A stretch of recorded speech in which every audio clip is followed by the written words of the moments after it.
hola a todos. Hola a todos. Vamos a hacer un video de cocina. Serán chorizos. Aquí está lo primero que usaremos. Necesitamos una cuchara. Encenderemos la cocina. ¿Ves? Una cuchara.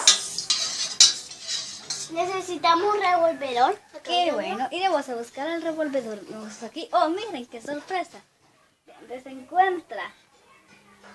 En donde no debe estar. Lo tengo. Caminando. Sí. Bueno, miren. Ella es mi mejor un compañera. chiquito. Tenemos, Ok. Y hola. tenemos dos chiquitos. Y yo revolveré con uno.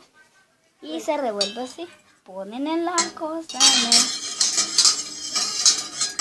Miren qué rico va quedando la mezcla. Vamos a ponerlos aquí afuera. Para que se sequen. Que solazo hace. Agarren los collares o lo que vayan a usar para la mezcla. Y la meten al agua.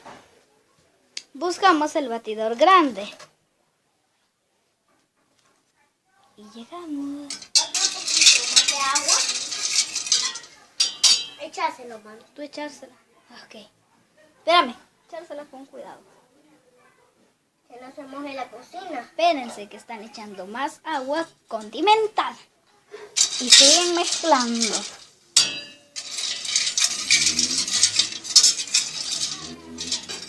Pájaro chiquito. Listo, terminamos lo primero. Luego de terminar, ustedes, como el video creo que no sé cuánto durará, no sé. Le echamos un poquito de sal. Luego Un poquito de sal. hay que sacar la mezcla y las echamos lo que le hemos echado para la mezcla, que solo sería para el sabor, se echa en el plato. Le echaremos Y un como poco ven, de casi sal. está lista. De verdad le voy a echar.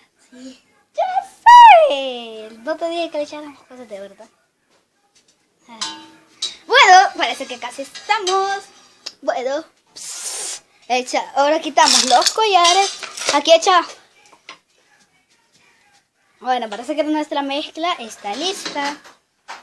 ¿Qué es el tener la tabla y grabar? Tenerla aquí y grabarme a mí ahorita. Parece que se lleva la mezcla Para allá afuera.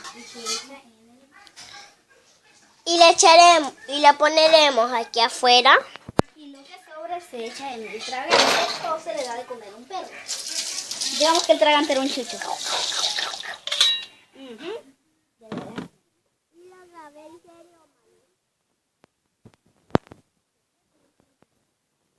Oh, qué chulo. ¡Manite! Vale, bote esto, lo recoges. ¡La choriza! Vale. Aquí. Ahora tú agarras los chorizos y hacer así, ¿ves? Y eso es todo por hoy. Y lo vamos a meter. No, ya sé, eso si no me dejan meterlo en el agua. Y lo sacamos. Bueno. Adiós, amigas. Nos vemos en otro video de Chimuelo Hijo.